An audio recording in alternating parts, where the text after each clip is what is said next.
Darkseid has recently been acknowledged as the biggest bad in DC, in the comics, the DCAU, and in the DCEU. But just how bad is he really, and how does he measure up to some of the other big bad supervillains at DC? Welcome back, Nerd Squad. To find out the answers to some of these questions, we're going to be taking a closer look at some of the supervillains who could stand a chance at beating him. Join me as we count down the top 10 DC villains more powerful than Darkseid. And if you like this list and you want more like it, maybe give the Marvel villains a chance to take on DC Darkseid? Let us know in the comments below. Alright, now let's get counting. Number 10. Ares. Ares was the one to actually wound Darkseid in the DCEU in Zack Snyder's cut of the Justice League. Of course, this was back before Darkseid was calling himself Darkseid, back when he was U-Axis and back when he was less powerful. But he was still a version of Darkseid, albeit a younger one, and Ares still beat him fair and square in a one-on-one combat. In fact, he beat him so badly that he was forced to retreat, and eventually his armies fell and the whole invasion was forced to retreat as well as a result of his defeat. Now, it is important to note that in our flashback to this moment, we also see that Darkseid was likely weakened not just by Ares, but by the armies of Earth prior to Ares' attack on him. So yeah, it was kinda one-on-one, but before that it was like a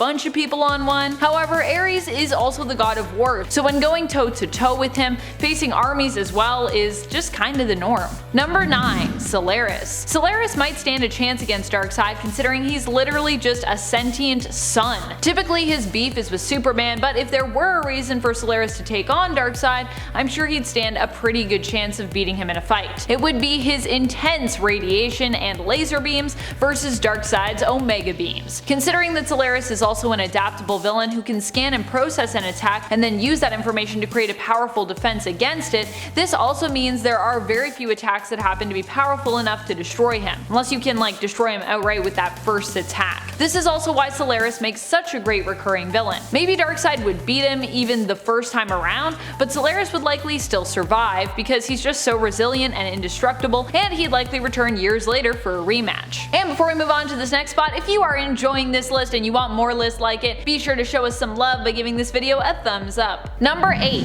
Necron. Necron is the embodiment of death, an extra-dimensional being who often seeks to conquer the universe. He has attempted to do so a few times and failed, but during Blackest Night we saw him come fairly close to accomplishing his goal. If not for the presence of the White Lantern, he would have likely succeeded. During that event we also saw Necron's power level boosted, turning him into a massive threat to not just Earth but all of the universe. The other thing is that Necron is a constant and as such can't really be permanently killed at any point. As long as death exists, he technically must exist as well. Even without the boost to his power levels that we saw in Blackest Night, Necron has still managed to take hits from the AntiMonitor without so much as flinching. That's just how untouchable he is. Number 7. Superboy Prime. Just because Superman can't take Darkseid alone doesn't mean that another version of the character couldn't stand a fighting chance. Superboy Prime, or Superman Prime as he is often referred to now, might not have the physical strength, but it could be possible that he could manipulate reality to make Darkseid weaker or even cause him to just not exist. How? With just a punch. There was a time in the comics where Superboy Prime was shown to be so strong that he punched reality, splintering it and in essence reshaping it. If Superboy Prime has the power to punch retcons into existence, what can't he do? Number 6. Volthoom. Volthoom is the very first Lantern who, after receiving the very first Lantern ring from the Guardians of the Universe, turned dark, losing control of all the emotions within himself. Or maybe he was a little dark even before that. He killed millions of people and enjoys sowing discord and creating chaos. At one point he also almost succeeded in taking hold of the universe and reshaping it in his own image. It took the collective power of Parallax Sinestro, Necron, and a Black Lantern Hal Jordan to stop him. He can warp reality, manipulate time, and has increased durability. He's taken on an army of Black Lanterns all by himself and at one point was powerful enough to hold the universe in his hand. I'm pretty sure if there is anyone who could take on Darkseid solo, it would be Volthoom. Number 5. Staro the Conqueror. Staro is a frightening enemy. Not only is there the potential for Staro to simply take hold of Darkseid and use him as a pawn, which we have actually seen pictured in the Future State Justice League series in issue 1, but you can have a Staro that could be up to thousands of miles across. Their sizes greatly vary, meaning that you could have a Staro simply capable of crushing Darkseid if it wanted to. Though honestly, taking his mind hostage and using him as a weapon for its own purpose purpose is a far more terrifying prospect. Not just for our heroes, but I imagine for Darkseid as well. Number 4. The Darkest Night. I never thought I'd consider Batman Who Laughs to be such a powerful threat, but after he took the brain of final Bruce Wayne, who basically had the powers of Dr. Manhattan, he became one of the most powerful beings in the universe. True, he was defeated by Wonder Woman, but if we can imagine a scenario outside of Dark Knight's death metal, where with his newly acquired power he squared off with Darkseid, it would be easy to see how he could win against that villain. With Dr. Manhattan's abilities, there would be almost no feat of power too great for him to accomplish. In his Darkest Night form, the Batman Who Laughs became invulnerable and immortal, which would also make it very hard for Darkseid to not only wound him, but defeat him as well. Number 3. AntiMonitor. Many consider the AntiMonitor to be one of DC's greatest threats. It usually comes down to either AntiMonitor or Darkseid when you ask fans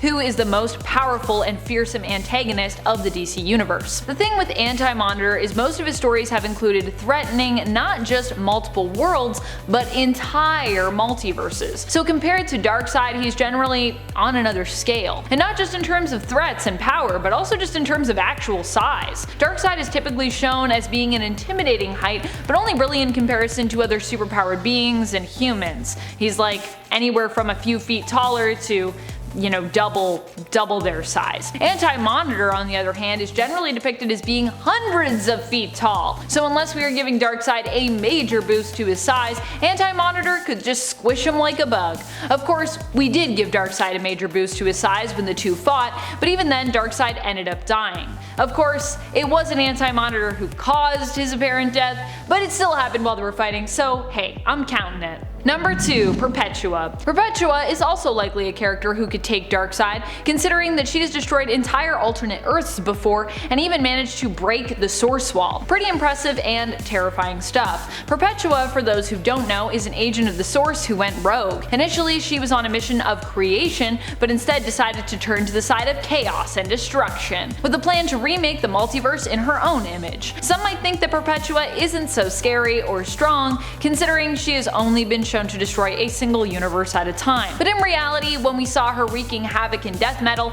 she was not yet back to her full strength. If Perpetua was back at her max strength of power, there's no telling just how much destruction she could bring about within an instant. Number 1. Trigon. In the animated film Justice League Dark Apocalypse War, we saw just what Trigon was capable of in the fight against Darkseid. And I know what you're thinking, how is Trigon more powerful than Perpetua, Amanda? But I'm giving this one to him because of this fight. Raven accidentally lost control of Trigon and set him loose on Apocalypse. Trigon in the film at least was shown to be strong enough to match Darkseid in power, if not beat him. Initially, that's because Trigon possessed Superman, using him as a host to fight Darkseid, but afterwards Raven and Constantine team up to give Trigon back his own body, realizing that he is the key to defeating Darkseid, giving them enough time to escape back to Earth and enact Cyborg's plan to destroy Apocalypse. When Trigon gets his body back, he poses a very real threat to Darkseid, to the point that at one point Darkseid attempts to basically run away, but Trigon does not let him. As Apocalypse is destroyed, so are both of the villains, as Trigon holds Darkseid back, preventing him from fleeing. Which I love. I love that they fight and then Darkseid's like, I'm getting out of here, and Trigon's like, oh no, we're going together. Which DC villain do you think stands the best chance of taking on Darkseid? Which villains do you consider to be more powerful? Who do you think poses the biggest threat in the DC multiverse? Let us know in the comments below. And speaking of comments, it's time to turn to some comments from one of our latest videos, Justice League Snyder Cut post-credits scene explained. Fatima Putri comments, Martian Manhunter doesn't seem stalkery. He probably knows about Batman's past because he's a telepath. Well, I agree with you that he probably does know that because he's a telepath. I also feel like you can still be a telepath and be stalkery. I don't think they're mutually exclusive. Arkaprava Joe shares, according to the earlier storyboards for Zack Snyder's Justice League saga, the Joker manages to get a hold of a mother box, which the heroes need in order to send Flash back in time through the cosmic treadmill. Insane story, but not possible for now. Yeah, it's definitely not possible right now, but I mean, who knows? Something could happen out of the Snyder Cut, except that everyone keeps saying, no, we're not gonna do anything, no, we're not gonna do anything. But it could be one of those like psych outs, and then when they decide to do something, we'll be like, yay! That would be cool. Trex Advent asks, who do you think is the best character in the Snyder Cut? I would have to say my favorite is Cyborg. I just feel like Cyborg has such a cool story and also just got a lot more power added into his character that we didn't see in the original. So yeah, he's my favorite. And that's all the time we have for comments today. Be sure to comment below for a chance to have your thoughts and feels shouted out in a future video. This has been Top 10 Nerd, and I'm your host Amanda McKnight, reminding you as always to stay nerdy, YouTube.